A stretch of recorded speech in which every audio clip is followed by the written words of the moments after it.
the next one's referring again to the town orderly. We've looked at various ways of increasing this type of service.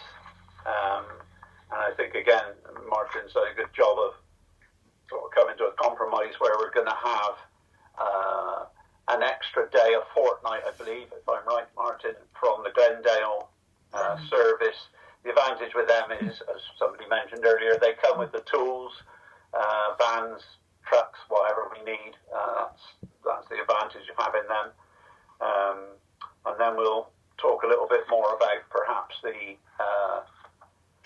caretaker that we're having in the hall, because we're also going to look to have him doing some other work around on another day. So that's basically where the town orderly is.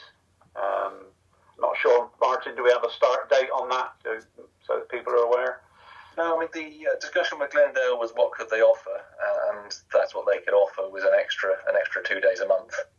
So given that ties into what the current town orderly does and increases that provision, that seems a sensible way of doing it.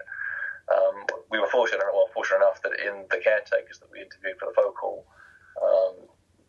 the chap we made an offer to has actually got a lot of skills and is quite capable of doing that type of work. So we're going to give him 3 days a week to replace the previous caretaker who's retired, and an extra day a week to concentrate on lighter town orderly duties, as well as health and safety duties. So it's a lower cost, but I think it gets us where we wanted to be, which is essentially 2.5 days town orderly provision per month.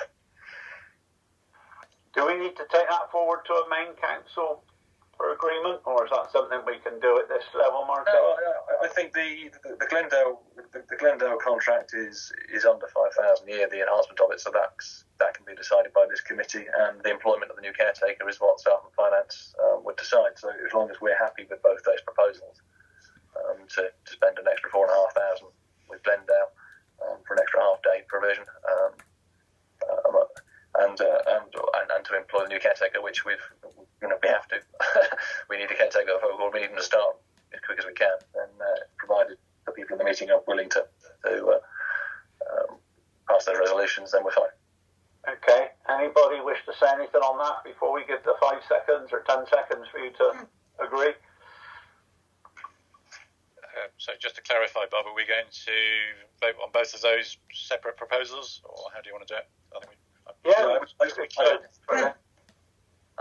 do 10A. So if you want to put forward to 10A is to purchase an additional 2 days a month of Glendale time at a cost of 4,500 per year, to increase the effective town orderly time from Glendale to 1.5 days per week. So if you want to, any objections on that?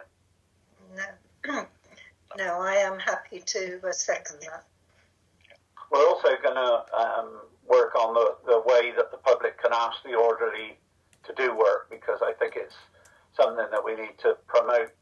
They do have a small problem that can be attacked by him, then that's something that we can do. So we need to promote that and make sure that people are aware that we do have that service. Yeah, I mean, we get quite a few requests in anyway, but I think to have some extra form on the website or some coordinated means of residents pointing things out or asking for things to be done would be good. So they'll be working on that. And the 10B, so the resolution 10B was the employment of a new folk hall caretaker for an extra day. So that's 4 days in total, 3 days of caretaking at the folk hall and 1 extra day to perform town orderly and health and safety duties. Health and safety could, for example, include play park inspections and things like that, which are currently outsourced. So that will probably save some money as well. I was going to say there's an offset there, then, isn't there? Yeah, the additional day of employment costing about 5,000 a year, and increasing effectively town orderly time to 2.5 days a week. That's combined with the 1.5 days from Glendale. So, any objections to that resolution? Can I just ask?